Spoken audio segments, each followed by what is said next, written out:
વડોદરા શહેર સુભાનપુરા ઝાંસી કી રાની સ્થિત આપણું કાર્યાલય ખાતે શ્રીરંગ રાજેશ આયરે દ્વારા વડોદરા મહાનગરપાલિકાના વહીવટી વોર્ડ નંબર 9માં માનવદિન કોન્ટ્રાક્ટ પર ફરજ બજાવતા સફાઈ કર્મચારીઓને દિવાળીની ઉજવણીના ભાગરૂપે અનાજ કીટનું વિતરણ કરવામાં આવ્યું। દિવાળી પર્વ એટલે માત્ર રોશની અને ઉત્સાહનો તહેવાર નહીં, પણ સંવેદના અને સેવાભાવ પ્રગટ કરવાનો એક પવિત્ર અવસર। વડોદરા શહેરના પશ્ચિમ વિસ્તારમાં આવેલા વહીવટી વોર્ડ નંબર 9માં દર વર્ષની જેમ આ વર્ષે પણ સેવા અને સમર્પણની અનોખી જ્યોત પ્રગટી છે।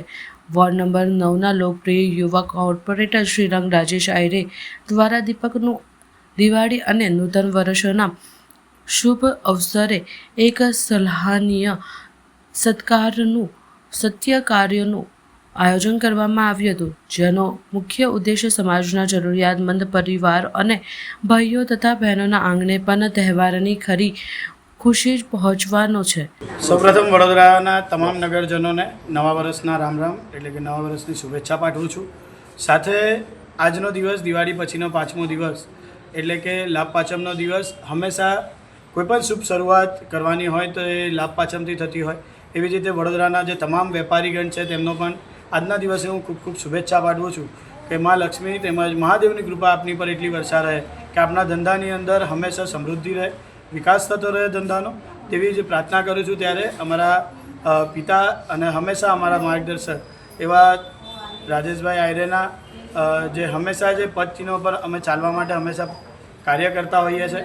એવી જ રીતે દિવાળી બાદ જ્યારે પ્રથમ કાર્ય જે અમારા માધ્યમથી કરવામાં આવ્યું છે કે અમારા વોર્ડ નંબર 9ની અંદર આવેલા જે તમામ જે કર્મચારીઓ છે કે જે માનવદિન પણ કાર્ય કરે છે અને હંમેશા વોર્ડ નંબર 9ને સ્વચ્છ રાખવા માટેના જે પ્રયત્ન કરે છે એવા જે કર્મચારીઓ છે તેમને આજના દિવસે દિવાળી નિમિત્તે તેમને અનાજની કીટનું વિતરણ આજે કરવામાં આવ્યું છે। એટલે કે જે શુભ કામની શરૂઆત આજના દિવસે અમે કરી દીધી છે। એટલે વોર્ડ નંબર 9ની અંદર ક્યારે પણ કોઈ પણ તકલીફ આવે, એ ગટર પાણી, રોડ રસ્તા હોય, સફાઈનો વિષય હોય કે કોઈ અન્ય વિષય હોય તો આપ હંમેશા ચોક્કસથી આપ અમને જાણ કરજો। અમારાથી થતા 100% પ્રયત્નો આપની માટે હંમેશા સમર્પિત રહીને અમે કાર્ય કરીશું। અને એવી જ રીતે આજના દિવસે કાર્યની સબ શરૂઆત લાભ પાંચમના દિવસે અને મુહૂર્તની અંદર એવી જ રીતે કરવામાં આવી છે। તો આજના દિવસે આવેલા તમામ જે અમારા કર્મચારીઓ છે, માતાઓ છે, બહેનો છે તેમજ વડીલ ભાઈઓ છે જે આજના દિવસે આવ્યા છે તે લોકોનો પણ અમે ખૂબ ખૂબ આભાર માનીએ છીએ। તેમને અનાજની કીટ અને દિવાળીની મીઠાઈ આપીને તેમને શુભેચ્છા પાઠવીને આવનારું આ નવું વર્ષ શુભમય, મંગલમય બન્યું રહે એવી જ પ્રભુ ચરણોમાં પ્રાર્થના કરી છે।